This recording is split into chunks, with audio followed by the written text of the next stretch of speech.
We all know Itachi Uchiha as the tragic hero of the Naruto series, a man who sacrificed everything for the sake of his village. But what if I told you there's a much darker side to his story? What if Itachi wasn't just a hero, but something much more sinister? Today, we uncover the dark truth about Itachi Uchiha and reveal whether he was truly a selfless warrior or a man bound by the chains of his own actions.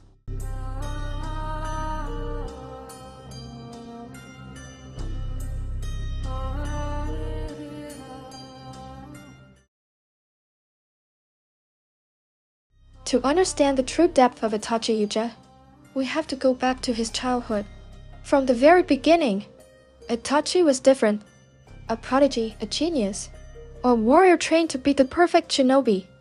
By the age of 4, he had already witnessed the horrors of war, an event that scarred him for life and shaped his ideology.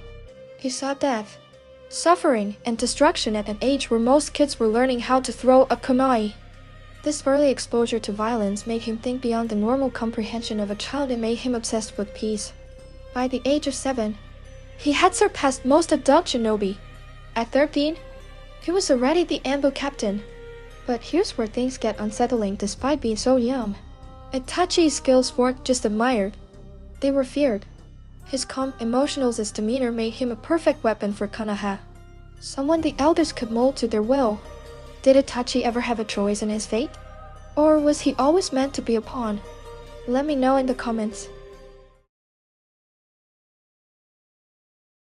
Now let's talk about one of the darkest events in Naruto history, the Uchiha massacre. We all know the story, right? The Uchiha were planning a coup, and the elders of Konoha saw them as a threat. To prevent a full-scale civil war, Itachi was ordered to eliminate his own clan. A horrifying decision, but one that was supposedly for the greater good. But here's the real question: was the massacre truly necessary? Could there have been another way?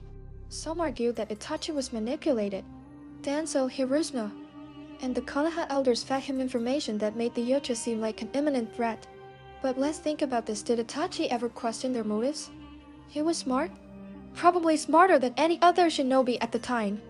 Why did he blindly accept that slaughtering his entire family was the only option? And let's not forget, Danzo had a vested interest in getting rid of the Uchiha. He saw them as a danger to his own power. Could Itachi have been used as a tool? A mere pawn in a much bigger game? Do you think Itachi could have found another way? Or was he truly left with no choice?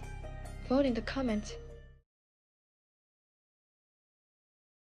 After the massacre, Itachi became an outcast, a rogue ninja branded as a criminal. But what did this do to his mind? We often see him as a hero, but let's analyze his actions closely. This is a man who slaughtered children, who forced his own brother to witness the death of their parents over and over again using Tsukuyoshi. Yes, he wanted to protect Sasaki. But what kind of protection involves traumatizing your own brother for years? And then there's his time in the Akatsuki. Sure, he was supposedly spying on them, but that didn't stop him from carrying out missions, assassinating people, and working alongside some of the most dangerous criminals in history. Was this all just an act? Or did Itachi, at some point, embrace the darkness inside him?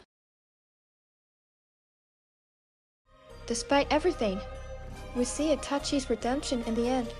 He dies by Sasuke's hands, not as a villain, but as a brother who only wanted to protect the one he loved. His final words to Sasuke? No matter what you decide to do from here, I will always love you.